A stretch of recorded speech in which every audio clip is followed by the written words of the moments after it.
네, 화제가 된 이슈를 짚어보는 시간 이슈앤스토리입니다. 최영일 시사평론가 김남국 변호사와 함께합니다. 안녕하세요. 안녕하세요. 안녕하세요. 예. 네, 오늘 카카오의 카풀 서비스 개시에 반발한 택시업계가 전국적으로 대규모 택시 파업을 예고했습니다. 이들 택시기사가 멈춰선 이유 들어보시죠. 우리가 저희들이 카카오에 적극 협조를 했습니다. 택시가족 무시하는 카카오를 박살내자! 카카오가 불법 카풀 영업으로 서울을 원수로 바꾸려고 하고 있습니다.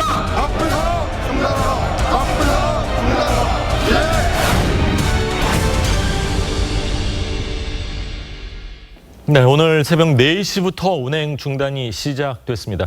실제로 거리에 택시들이 많이 없습니까? 어떻습니까? 다닙니다. 네, 제가 새벽에 있어요? 나왔는데 택시가 없을 줄 알았는데 좀 저도 그러더라고요. 다니더라고요. 예. 출퇴근을 다 하고 있는데 문제는 원래 새벽 4시부터 24시간이지만 택시 기사분한테 여쭤봤어요. 그랬더니 오후 2시부터 오후 4시 반까지 바로 이 TV조선 있는 광화문 일대에서 집회가 예정돼 있는데 집회에는 많이들 참석하셔서 오후 시간대 택시가 많이 없을 것 같고요. 오전 시간대에는 다니긴 다녔습니다. 그렇군요.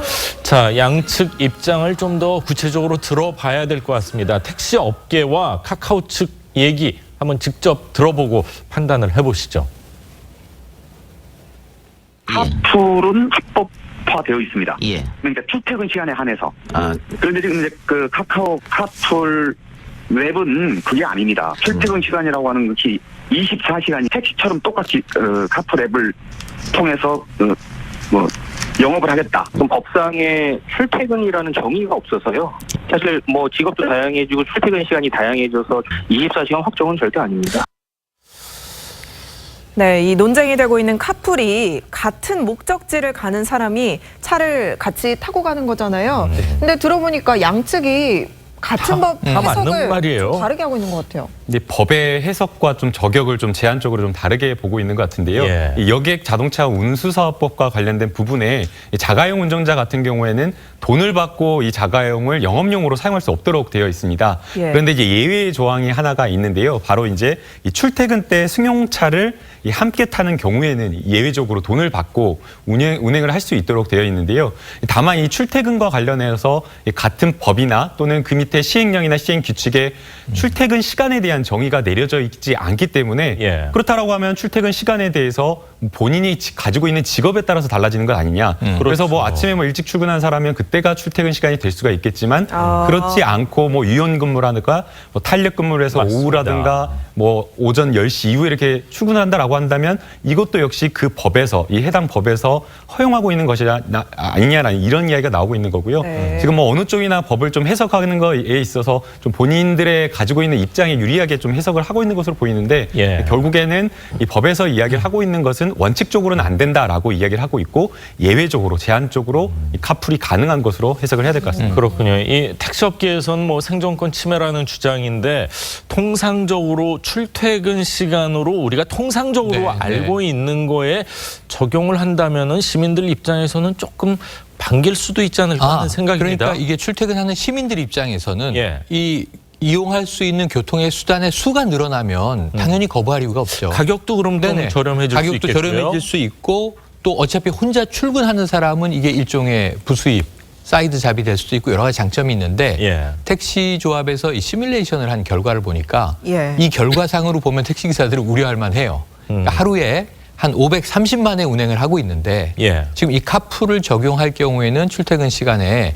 320만 회 정도를 카풀이 뺏어갈 수 있다. 그럼 상당히 뺏어가네요. 택시 시장의 59%를 뺏길 수도 있다. 그러니까 이건 생존권 문제가 심각해지죠. 제가 보기에는 10%, 20%만 택시 영업이 줄어든다고 해도 당장 문제가 될 텐데 근데 이 시뮬레이션이기 때문에 이건 또 택시 측의 주장이기 때문에 100% 신뢰할 수 있는가는 또 따로 객관적인 기관의 연구가 필요해 보입니다만 그래도 이제 택시 기사분들은 어쨌든 크든 작든 피해 침해가 있는 것은 분명하다. 우리는 반대한다. 이 입장이 단호합니다. 카카오 측의 입장도 좀 들어봐야 될 것 네. 같은데요. 예. 우선 카카오 측에서는 많은 시민들이 요구를 한다는 겁니다. 거의 열의 9은 카풀을 찬성하고 있다라고. 시민들 외국 가면 입장에서는 하니까요. 네, 너무나 이제 편리하다라고 하고 있는 거고요. 뭐 실제 뭐 데이터를 보게 되면 뭐 9월 20일 날, 지난달 뭐 9월 20일 같은 경우에는 서울 경기 지역에 한 20만 5천 콜 정도가 들어왔는데 그때 콜택시에 잡힌 호출된 그 택시 같은 경우에는 3만 7천 콜밖에 되지 않았다는 겁니다. 그러니까 정말 많은 사람들이 필요로 하는 때에 택시가 공급을 충분하게 해주지 못하고 있는 그런 상황이 있기 때문에 예. 이 카카오 카풀이 단순하게 이 지금 어플만 사용을 하는 것이 아니라 카카오 택시가 가지고 있는 빅데이터를 다 이용을 해가지고 호출이 잘 잡히지 않는 그런 어떤 어려운 곳에 오히려 시민들이 필요하는 곳에 이 택시를 카풀을 공급하겠다라고 이야기를 하고 있기 때문에 물론 택시 업계에서 우려하는 여러 가지 부분도 있는 것은 맞지만 그러한 부분을 좀 침해하지 않게 빅데이터를 이용해서 최소한의 범위만의 영업을 하겠다라고 이렇게 입장을 밝히고 있습니다. 예. 그럼 여기서 시민들 반응도 궁금한데요. 여론은 찬반으로 갈려 있습니다. 이 찬반이. 찬성하는 쪽에서는 당연히 시민의 편리를 위한 것이다. 그렇겠죠. 또 이제 이 거시경제적으로 보면 우리가 자유시장 경제를 택하고 있는데 여러 가지 새로운 서비스가 나와서 수요자의 다양한 욕구를 충족시켜 주는데 어떠냐 하는 거고요. 예. 이 소비자, 그러니까 이제 택시 이용자 입장에서의 반대는 어떤 거냐면 범죄 우려. 범죄 우려 있습니다. 예. 가끔 이제 차에서 범죄가 많이 발생하죠. 두 번째 뭐가 있냐면 예. 범죄가 아니라 하더라도 카풀을 하고 가다가 사고가 났을 때 예. 보험 처리의 복잡성 이런 문제들에 대해서 완전히 안전이 검증되지 않았는데 이런 거 시행하면 사고나 사건이 많아질 수 있다. 이런 우려들도 내놓고 있어서 양쪽 얘기가 다 일리가 있거든요. 그 중간 그러네요. 절충선의 합리적인 어떤 선택은 뭘까? 이게 예. 궁금한 대목입니다. 그렇군요. 뭐 중앙정부뿐만이 아니라 뭐 지자체에서도 좀 네. 머리를 맞대고 맞습니다. 좋은 해결책, 서로 윈윈 할 수 있는 방안이 그래야죠. 마련되기를 기대해 보겠습니다. 자, 다음 이야기를 좀 하겠습니다. 참 안타까운 소식인데 왕진진 씨, 낸시랭 커플 이혼을 발표한 이후에도 논란이 계속되고 있습니다. 낸시랭 씨가요. 왕진신 씨와 있었던 일들에 대해서 직접 입을 열었는데 먼저 얘기를 잠시 들어보시죠. 의심스러웠던 부분들에 대해 제가 이야기를 꺼내게 될 때마다 처음에는 윽박지르거나 물건을 던지기 시작하더니 그 폭력성이 자꾸 강해져서요. 뭐 머리채를 끌고 뭐 방에서 거실에서 부엌으로 막 끌고 다니면서 뭐 손으로 발로 주먹으로 뭐 얼굴, 몸, 팔, 뭐 등, 다리 한 번은 이렇게 되게 심하게 집안에 몇 시간에 걸쳐서 강금 폭행을 당해서요. 얼굴이 선풍기같이 부었었고요. 예. 온몸이 시커먼 멍으로 뒤덮여서 한 2주 동안 예. 집에서 뭐 밖을 나갈 수도 없었습니다. 자, 낸시랭 씨가 왕진진 씨로부터 폭행을 당했다, 또 협박을 당했다. 그런데 낸시랭 씨, 왕진진 씨에게 동영상 협박까지 받았다, 이렇게 주장을 하고 있습니다. 그러니까 저 얘기 지금 일단 낸시랭 씨의 주장인데 예. 저 얘기를 들으면서 참 참담하기가 그지없죠. 거의 울먹이면서 말씀하시네요. 저게 사실이라면 정말 끔찍한 부부간이건 뭐건 관계 상관없이 끔찍한 이제 범죄입니다. 지금 낸시랭 씨 주장은 폭행을 당했다. 그게 이혼의 사유라고 밝히기도 했어요. 그러니까 지금 결혼 10개월 되지 않았습니까? 예. 굉장히 논란의 결혼을 이제 10개월 전에 감행했고 최근에 부부싸움, 그다음 왕진 씨의 극단적인 선택의 시도, 그다음에 이혼 이야기, 또 낸시랭 씨 명의의 집을 뭐 저당 잡혀서 사채를 빌렸다는 이야기 예. 이런 것들이 나왔고 이혼 수순인데 낸시랭 씨는 이혼 사유는 폭행이다라고 얘기하고 있어요. 폭행과 폭언. 그러면서 이제 어제 저 목소리 들으셨는데 깜짝 놀랄 일은 구하라 씨 사건이 또 연상되는 대목이에요. 예. 그러니까 이 남편인 왕진진 씨로부터 문자가 전송돼 왔는데 거기에 두 부부 사이에 은밀한 사생활 동영상의 목록이 제시가 되면서 협박으로 느꼈다라는 게 낸시랭 씨의 주장입니다. 네. 예. 그런데 낸시랭 씨는 이 문제 동영상을 함께 같이 지웠던 것으로 기억을 하고 네. 있었습니다. 낸시랭 씨의 이야기 들어보시죠. 그거를 보는 순간 예. 너무너무 놀랬고 저는 순간 그게 제가 아닌 줄 착각할 정도로 너무 놀래가지고 아니 이거 분명히 같이 지웠는데 이거를 뭐 따로 빼돌렸었던 건지 아니면 무슨 뭐 복원을 시킬 수 있는 뭐 그런 게 기술이 있어서 한 건지 저는 모르겠어요.